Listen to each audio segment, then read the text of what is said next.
So, what's up sa inyo mga kuya? Ako nga pala si Quillen at nagbabalik na naman tayo dito sa Grow a Garden. So, medyo okay na yung boses ko mga kuya, napansin nyo. Medyo malakas na ulit. Pero inuubo pa rin ako. May candy kasi ngayon yung bibig ko. Ewan ko kung rinig nyo. Nakakatulong siya para hindi ako ubuhin. Anyway, medyo busy ako this past few days. Hindi ako nag-request na tinigil ko na. Okay na sa akin yung dalawang bone blossom kasi hindi ko naman kailangan ng ano. Okay na nga sa akin tong 6 trillion. Ginagamit ko lang yung isang bone blossom ko kasi nagpapakain ako ng pets, no. Medyo busy ako. Gusto kong i-focus sa ano, makakuha ng level 50 para meron tayong mga pang pet mutation. Yun yung pinagkakabalahan ko. Pati sa alt ko, nawala yung alt ko na DC ata. Wait lang. So, yun yung pinagkakabalahan ko. Anyway, magpo-focus tayo sa video na. Ang gagawin natin ngayon is tatanim natin tong mga bagong prehistoric plants. Okay, meron ako kahapon pa nito. Actually, nung update day pa, meron ako nitong tatlo, which is yung horsetail, yung amber spine, and yung grand volcania, no? So, madali lang naman yan. So, umpisahan na natin kagad mga kuya. Hindi na natin papatagalin. Kaya, umpisahan na natin sa mga pa-wash out.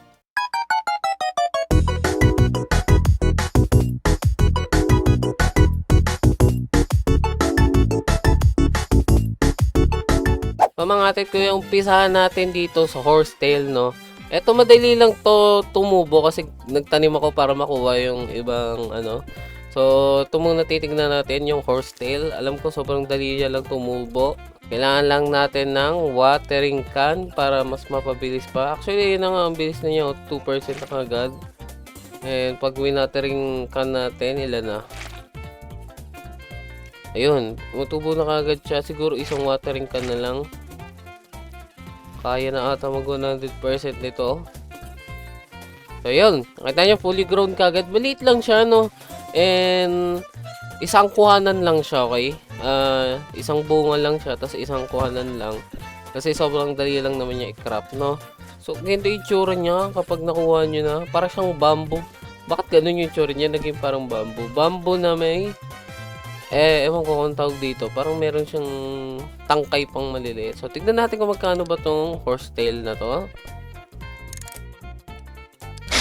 54,000. No, hindi ko alam kung yun yung base value niya. Pero ang laki, no? 54,000. Hindi na masama para sa tig-isang value na, ano, na plant, no? Madali lang siyang, ano. Etong amber, hindi ko pa nakikita. Tsaka grand volcania talaga. So, titignan natin tong amber. Pero kailangan natin ng triceratops pagdating dito kasi madami naman tayong tricera na. So, gagamitan natin ng tricera para mabilis sila tumubo, okay? Lagay tayo ng tricera. Tapos, lagay na natin tong amber, okay? Yung amber. Tapos, watering can. Kailangan pa ba natin ng watering can kung mag-amber naman tayo? Ay, mag-amber, mag-trike. So, hindi na lang tayo hindi, sige, watering can pa rin natin. So, ito yung amber spine. Ang bilis lang tumubo nung pinaka-puno. Meron na kagad na 6%. So, lapag ulit natin yung next na trike. So, 13%.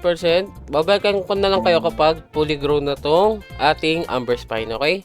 So, ito na mga kuya, tumubo na ang ating amber spine, no? So, ginamitan ko ng tricera para mas mabilis. And ganito yung itsura ng bunga niya. Apatan o limahan siya. Hindi ko alam kung may tutubo pang isa para dito sa tuktok. Pero nakita nyo naman, multiple crop siya, no? So, try natin tignan kung magkano ba to. Almost 6 kilograms tong isa. Tignan natin kung magkano ba to. Nasa around 50,000, no? Hindi na masama pero hindi rin siya ganun kaganda. Maangas lang yung pinaka base plant niya kasi mukha siyang buto na patusok, no? Ay, hindi nga tinutubuan yung pinakatuktok. Mukhang ano lang. So, try ulit natin tong isa if nasa 50,000 pa rin ba. Okay, nasa 50,000 nga yung average nung amber spine. Nakita nyo naman. So, ang gusto ko malaman kung nagana ba ang hedgehog dito. Kasi, mukha siyang patusok, di ba? So, tatry natin yan with tricera, no? Kukunin ko lang yung hedgehog ko dito sa alt. Tapos, tatry natin. Okay, mga kuya? So, ito na mga kuya, nakuha ko na yung mga hedgehog dun sa alt ko. Ang gagawin na lang natin is, teka, nawala yung keyboard ko. Oh my goodness. Yan. Ang gagawin na lang natin is tatanggalin natin yung mga hindi pa magiging active na skill na Tricera, no? Tapos ang iwan natin is yung pinakamalapit. Anyway, lapag muna natin tong malaki kasi ang hirap nung malaki eh. Lapag natin yan. Tapos lapag natin to. So, saan ba yung pinakasunod ng pinakamalapit? Ito. Tanggalin na natin yung ibang Tricera para ma-focus natin, okay? So, yan. 5 hedgehog yan para sa isang Amber Spine, okay? Titignan natin kung nagana ba yung hedgehog dito. Kasi may mga patusok-tusok siya eh. Baka kasi prickly to, hindi lang na-update pa, no? Lagay natin sa gitna, tapos harvest natin. Yan. So, antayin na lang natin. Antayin na lang natin yung yung Tricera. Alam ko paano na yung Tricera within 17 seconds, okay? Nasa gitna naman yung Amber Spine. So, balikan ko na lang kayo. So, ito na mga atit kuya, 3 seconds na lang, na yung Tricera. Hindi ko alam kung gagana. Kung hindi gagana, ibig sabihin, hindi siya prickly, okay? Kung hindi gagana. Okay, hindi siya lumaki. Ibig sabihin, hindi siya prickly type na fruit. Akala ko prickly siya kasi nga patusok-tusok yung mga pinaka-plant niya. Anyway, ganun yung nangyari. Try natin kunin yung pinakamalaki. Meron bang pinakamalaki? Ay, mali. Ito ata yung pinakamalaki. 7 kilograms. Magkano kaya to? 81k, 30k lang din yung umangat, no? Hindi na ganun kasama. Anyway, hindi siya prickly, okay? Hindi gumana yung hindi gumana yung hedgehog, kaya hindi siya prickly. Ewan ko lang, siguro mooncut pwede try. Pero hindi naman masyado kataasan yung value ng Amber Spine. Siguro dito na lang natin i-try sa Grand Volcania, okay? So ayan mga tit kuya, nalapag na ulit natin yung ating mga Tricera, no? So, ang gagawin natin, lalapag na rin natin tong Grand Volcania. Ito yung may kailangan ng Ember Lily na dalawa, no? Medyo mahal to kung wala kang Ember, pero mandali lang yan kasi nag-i-stock madalas yung Ember. Actually, nag-stock kanina, ewan ko kung nakabili kayo. So, i-watering ka natin if mapapabilis ba. Meron bang mga ng Tricera? So, within 30 seconds meron. So, antayin na lang natin yan siguro. Uy, laki ha. Teka lang, mukhang tutubo na kagad to ah. I-watering na lang natin, no? Antayin na lang natin. Habang okay, 10 seconds na lang almost. Ayan na. May ready ng Tricera. Babanggain niya na. Let's see kung tutubo ba siya kagad. Okay, tumubo. Actually, ay! Ano to? Isang lang? Ay, hindi pa siya fully grown. Wait, multiple crop ang Grand Volcania? Sige nga, banggain mo pa nga isa. Ano na yun? Meron pa ba akong Tricera na? Ayun, meron. Babanggain niya. Okay, binangga niya na. Pero hindi ko pa rin makulik. Bakit hindi ko pa rin makulik? Hindi pa ba to fully grown? Ay, hindi pa. Mukhang matagal to tumubo ah. Pabalikan ko na lang kayo kapag fully grown na yan para makita natin, okay? So, ito na mga atit kuya, no? Nag-fully grown ng ating Grand Volcania. Pero isa pa lang yung... Ay, dalawa. Dalawa ba? Tama? Wait. Isa pa lang yung fully grown na Grand Volcania. Collect na natin. Kaya lang, tanggalin ko lang itong mga bone blossom kong hawak. Tapos kunin natin to. So, 8 kilograms, no? 8 kilograms, almost 8.50. Ganda yung tsura ng Grand Volcania. Kita nyo? So, antayin yung tumubo yung pink na outer layer. Tapos yung parang sa pinakadulo na pink ulit. No? Parang patusok pa siyang isang pink. Mukha siyang ice cream, okay? And medyo matagal siya tumubo actually. Mas maganda kung maanuhan nyo talaga ng Eco Frog. Hindi kaya ng Tricera eh. Kaya gumamit na ako ng Eco Frog. Pero random kasi yung Eco Frog. Maganda kung ito lang yung plant tapos si Eco Frog nyo. Hindi kaya ng Tricera, medyo matagal. So, gawin natin, tignan natin yung price nito, no, mga atit kuya. Tignan natin kung magkano bang kikitain natin dito. 103,000. Nakita nyo ba? Medyo natakpan kasi nung Triceratops na nagano eh.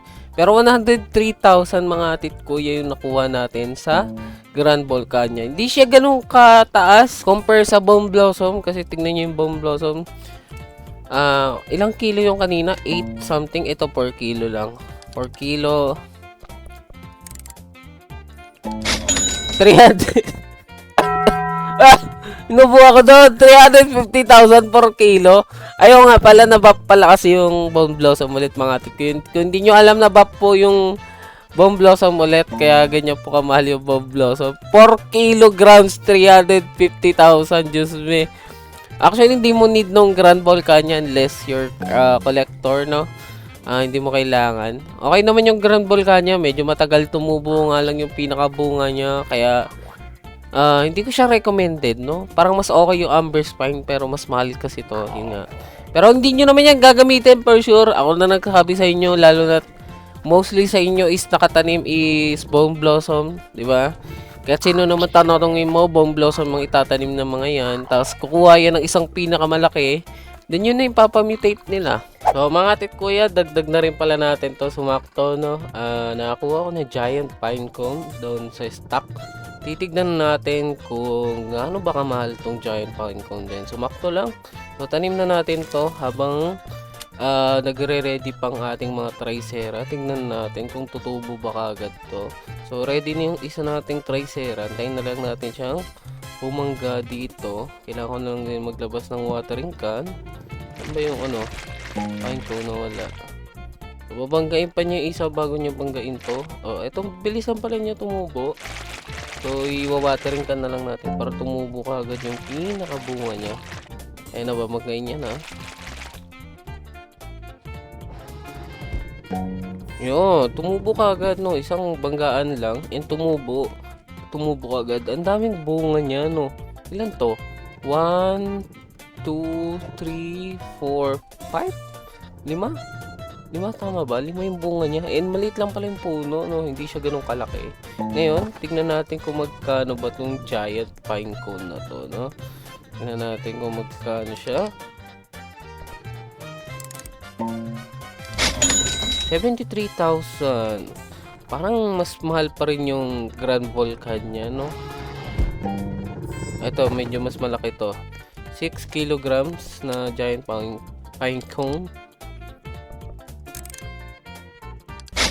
112. Mas mahal pa rin yung Grand Volcania, pero mas matagal kasi tumubo yung Grand Volcania. Yun yung pinaka downside niya lang. Pero okay naman yung giant pine cone mga atit kuya. So ayun mga atit kuya, nakita na natin yung tatlong bagong prehistoric. Sorry kung hindi ko mapapakita sa inyo yung giant pine cone. Nag-stock ba to? Hindi ko kasi naabutan to eh.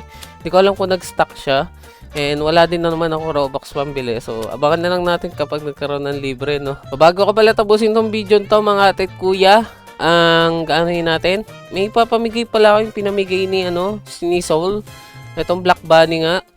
Comment lang kayo sa baba, okay? #Soul kung gusto niyo nitong Black Bunny na to, okay? #Soul. So ganyan po, kailangan kasama username nyo, tapos bibigay ko sa inyo sa mananalo tong malaking bunny to. Kapag nilagay nyo to sa pet mutation mga atit kuya, ganun pa rin naman size nito unless tiny yung makuha nyo or yung mega. Syempre mag-iiba yun kasi size modification yung dalawang yun. Swerte nyo kung mega kasi may dagdag ang mga mega eh. May dagdag sa mga passive, di ba, ang mga mega. Tiny okay lang naman kaso pangit na maliliit eh. EXP lang nabibigay. Anyway, yun nga. Comment lang kayo #Soul, okay? Mga atit kuya, hanggang dito na lang tayo para dito sa mga prehistoric vlogs na to. Hindi na natin sila kailangan gawan ng meta or method. Actually kasi hindi naman sila meta. Bone Blossom na ang pinakamaganda and taob na yung Candy Blossom talaga dyan. Hindi na natin kailangan to gawan kasi nga hindi naman sila uubra din sa Bone Blossom ng mga atit kuya. Kaya next video, pag-uusapan natin lahat ng mga bagong mutation and paano ba mabilis makuha sila or paano ba mabilis magpa-level yung mga pwede nyong gawin, no, mga atit kuya. Nandun din ako sa part na yun, nag-ano pa rin ako, nagre-research pa ako kung ano pa yung mga ways para mapabilis. Kita-kita na lang tayo next video mga titkuya. Hanggang dito na lang po ako. Ingat kayo palagi and God bless po sa inyo. Bye-bye!